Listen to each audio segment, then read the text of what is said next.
ஒசூரில் ஏடிஎம் இயந்திரத்தில் பசையை தடவி நூதன முறையில் பணத்தை திருடிய ஹரியானா மாநில கொள்ளையர்களை போலீசார் அதிரடியாக கைது செய்திருக்கிறார்கள். இது பற்றிய தகவல்களை தருவதற்காக செய்தியாளர் கார்முகில் இணைகிறார். கார்முகில், இது பற்றிய விவரங்கள்.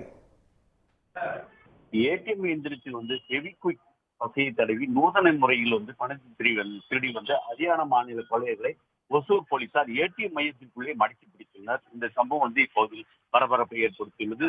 அதாவது ஹரியானா மாநிலத்தைச் சேர்ந்தவர்கள் முகமது ஷாத் மற்றும் மாசாம், இவர்கள் இருவரும் லாரி ஓட்டுநர்கள். இவர்களுடைய நண்பர் தாகிர், இவர் கூலி வேலை செய்து வருகிறார். இந்த நிலையில் 3 பேரும் லாரியில் பொருட்களை ஏற்றிக்கொண்டு தமிழ்நாடு மற்றும் உள்ளிட்ட பல்வேறு பகுதிகள் கொண்டு சென்று வருகின்றனர்.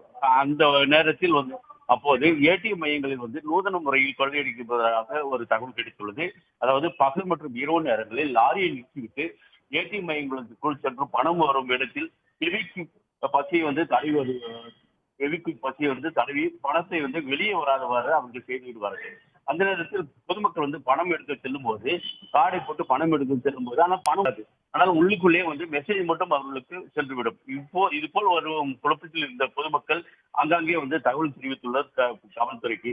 இருந்த போதும் இதை கண்டுபிடிப்பதற்கு சற்று சவாலான இருந்த நேரத்தில் இதுபோல் 2 பேர் ஒரு ஓசூர் ஏடிஎம் மையத்துக்குள் சென்று பணம் எடுப்பதாக ஒரு தகவல் கிடைத்ததன் அடிப்படையில் போலீசார் அந்த பகுதியில் ரோந்து மேற்கொண்டனர். அந்த நேரத்தில் ஃபெவிக்விக் பசியை அகற்றி அவர்கள் பணம் எடுக்கும் போது கையங்களுமாக போலீசார் கையில் சிக்கிக் கொண்டனர். 3 பேரையும் போலீசார் விசாரணைக்காக அழைத்து விசாரணை மேற்கொண்டதில் இவர்கள் 3 பேரும் இதுபோல் இந்த சம்பவ குற்றச்செயலில் ஈடுபட்டது தெரிய வந்தது. இதையடுத்து 3 பேரையும் போலீசார் நீதிமன்ற காவலுக்கு உட்படுத்தப்பட்டு சிறையில் அடைத்தனர்.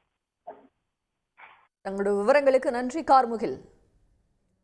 உடனுக்குடன் செய்திகளை தெரிந்து கொள்ள சன் நியூஸ் பெல் ஐகானை கிளிக் பண்ணுங்க.